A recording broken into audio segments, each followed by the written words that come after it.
You know how the little line of caulking around the rim of your tub can get mildewed or gray or cracked or otherwise kind of wrecked? That's usually because the last person who put the caulking on used the wrong stuff or did it over a surface that wasn't clean or did it when it was still wet. Now, it's really important to have a nice bead of caulk around the rim of the tub, and that's because what it is doing is sealing this joint. Otherwise, moisture gets in under the tiles and ends up working the tiles right off the surface that they're glued to. So this is a nice maintenance thing and something that often gets ignored. So what we need to do is look and see what the compound is that was last used around the rim.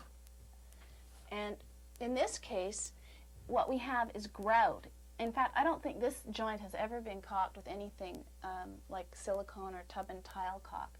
So it is, however, a bit scuzzy, so we're going to clean it up. In order for the tub and tile caulk to really adhere and make a beautiful seal, it has to be spotless. So let's get to work. What we want to do first is remove any of the damaged grout, and I'm going to be using a utility knife, and sometimes the chips will fly around, so I'm putting on my safety glasses.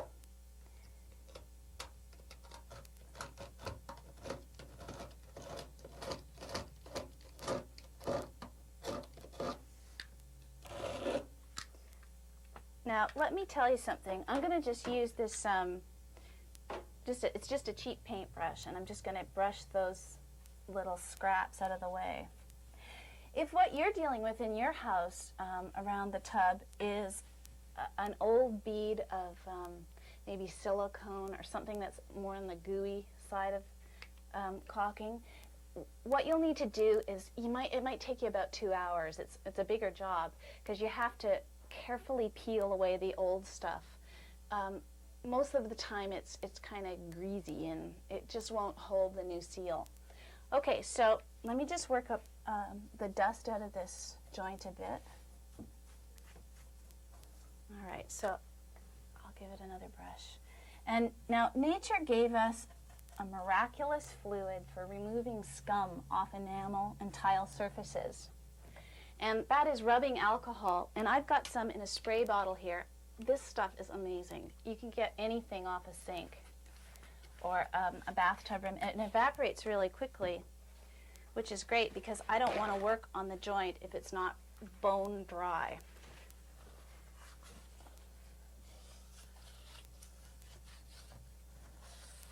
So this will give me, this will prepare the surface to take the adhesive caulking.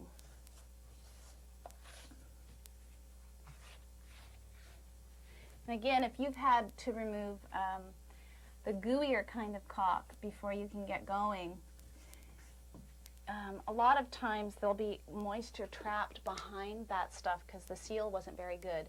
So you might need to leave it sit maybe 2 days, even up to a week, if you can tell that the tiles are coming loose and that there's been a lot of moisture creep up under the tiles.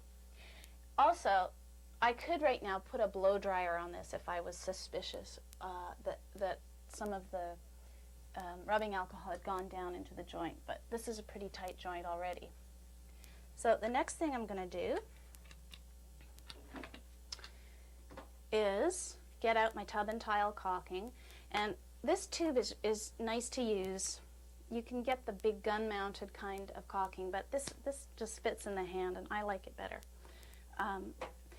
They give you these handy guidelines for cutting these little diagonal lines so that it'll help you to make the cut with your knife. I'm going to go even smaller than that because I want a really conservative bead here. I've got a tiny joint. It's not a big gaping one, so I'm going to cut even above that line, the top line. Give it a 45-degree angle. Now, we'll start laying our first bead. You want a continuous bead, and you want to push it into the crevice so that the joint is filled with caulking.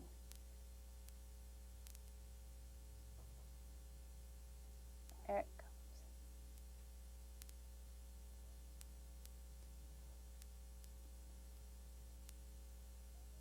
See how much better it looks already? Now, about every 5 or 6 inches, take a damp rag. This is probably, I should just pause for a second and put on a latex glove because I'm going to mess up my manicure, and that's no darn good. So I've got a latex glove on, a damp rag. If it's not damp enough, just dampen it, but don't spill any of that water on your new caulking job. So I've got a wet index finger here, and I'm going to run it, tighten up that latex, and I'm going to run it over the caulking, and then wipe it again and again over the caulking. So that really cleans up the joint and makes it look gorgeous. Now look, if you want to do a really good job with this, I highly commend you, and I'll tell you why. You can save yourself thousands of dollars of damage. The whole surface behind this tile will get moldy and rotten and start to fall apart if moisture is continuously getting up under there. Not only that, but moisture will go down in behind the surface of the tile, sneak down under the tub. The whole floor under the tub can rot out, and you just don't want that to happen. It's a really expensive repair. So keep your caulking in order, and if you want to be really good about this, you should always be standing in the tub, or even better, fill the tub with water so that the joint, this joint, is as open as it will ever get.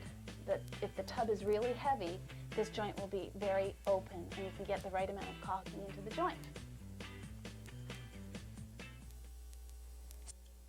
I used to laugh at directions like, fill your tub with water so that the tub will achieve its maximum weight and the joint will be its maximum side as you caulk. I used to laugh, but that was back when I was shallow and vain. Now I realize the value of being truly precise.